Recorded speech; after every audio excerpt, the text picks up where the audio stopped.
Mawala ka ng customer sa ginagawa mo. Lumayas ka dito, lumas ka. Oh, teka lang. Kasama namin siya. Bakit pinupo nyo to dito? Bakit sinama nyo yung pulubi niyan? Ang baho-baho niya, hindi ka ngayon naliligo. Grabe naman kayo. Kung ano-ano ang pinagsasabi niya sa tao. Wala namang ginagawa sa inyo eh.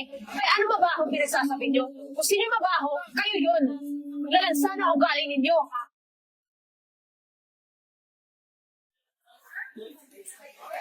Ay, ma'am, excuse me po. Bakit? Ano kailangan mo? Tapos na po ba kayong kumain? Hindi pa, ba't nagtatanong? Kasi po kung ayaw nilang kumain, pwede po akin na lang. Kayong mga kulubi, huwag kayong pakalat-kalat dito sa mga restaurants, mga kainan dito. Pag may pera kayo, bumili kayo. Kaya nga po nanghihingi ako kasi wala po akong pera eh. Wala kang pera? Eh, ba't nandito ka? Kung wala kang pera, umalis ka na nga. Wala po kasi ako ibang mapuntahan eh. Waiter, paalisin mo nga itong pulubing to. Bakit ano po problema ng pulubi? Kinukuha ng pagkain ko, hindi pa ako tapos. Bakit ka nangunguha ng pagkain ng customer namin dito? Nakakadiya ka sa... Gano'ng ginagawa niya siya nagpapasok sa'yo dito? Ha? Kala nga. Nakakapasok ka dito, hindi ka nahiya. Mawala ka ng customer sa ginagawa mo. Lumayas ka dito, lumas ka. Oh, teka lang. Kasama namin siya. Hindi ka dito. Oo, kasama. Kasama namin siya. Ganun po ba? Tama mo. Ako lang po mag-isa sa buhay eh. Wala kang pamilya dito? Wala po. So, paano yan? Gutom na gutom ka na. Opo, kanina pa po ako naghahanap ng pagkain eh, kasi hindi ako makapagbili kasi wala akong pera. Oh, siya. Huwag kang mag-alala. Bibilihan kita ng pagkain. Salo-salo na tayo, ha? Naku ate, mukha naman kawawa itong kasama mo. Orderan kaya natin siya ng pagkain. Ito pala yung kapatid ko. Sige. Kaya lang, magkano na lang pala natira sa wallet. Okay lang. Sige, bigay mo na lahat yan. Sige. Waiter, halika nga dito. Yes ma'am, ano po? Pa-order kami ng pagkain. Ano bang meron dyan? Chicken? Parang po kami, ma'am, teka lang po Bakit pinupo nyo to dito? Bakit sinama nyo yung pulubi niyan? Ang baho-baho niya, hindi ka ngayon naliligo. Tapos pasasama nyo yan dyan, di ba? Ma'am, nakakahiya po yan. Tingnan nyo nga yung buhok, hindi naliligo yan. Hindi yung baho-baho, ang dungis-dungis. Nakakapasok dito yan, ma'am. Hindi ko akalain, pasensya na po kayo, mama. Pasensya na po kayo kasi hindi ko akalain na pupuntahin dito. Umupo pa po sa upuan niyo sa table niyo. Pasensya na po, ma'am. Papalabasin ko na lang po uli siya. Wag! Nako, huwag kang ganyan. Tao pa rin yan. Mahirap nga, wala kang pamilya. Kawawa naman. At saka huwag kang magsalita ng kung ano-ano sa kapwa mo tao. Okay? Ikaw talaga napakasama ng ugali mo. Sige na, dalhin mo yung puto-bumbong at saka yung chicken skin. O, dali na. O, sige po, ma'am. O, yan yung order. Bili ko ang kasana. Ubusin mo yan, Ay, ano nga ba ang pangalan mo? Ay, ako po pala si Eden. Okay. So, eto na, kain ka na. Pasensya ka na kung yan lang yung order namin. Okay lang po, tsaka marami pong salamat ha. Oo, sige, welcome. Kain ka na. Pasensya na po kung nakabala ko sa iyo, pati sa kapatid mo. Naku, wala yun. Okay lang yun. Naku, kung kaming isipin.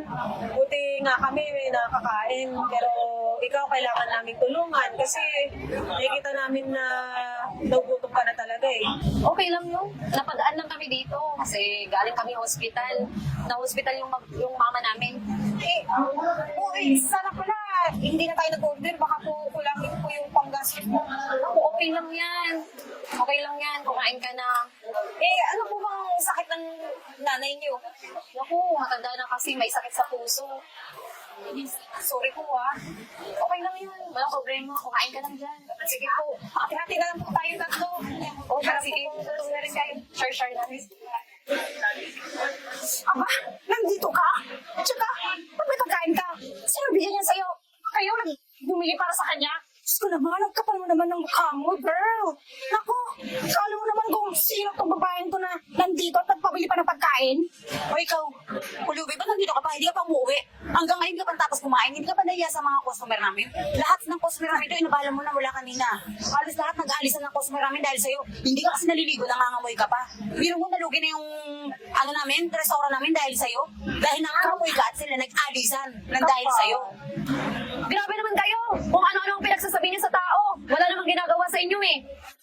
Ay, ano mabaho pinagsasabi niyo? Kung sino yung mabaho, kayo yun. Lalansa na ugali ninyo. Attorney, okay na po. Tama na po yung pagpapanggap. At nakita ko na po yung taong karapat dapat na tulungan natin. Ma'am, pasensya na po ha. Ako po talaga yung attorney ni Eden. Attorney? Oo. lawyer ko siya.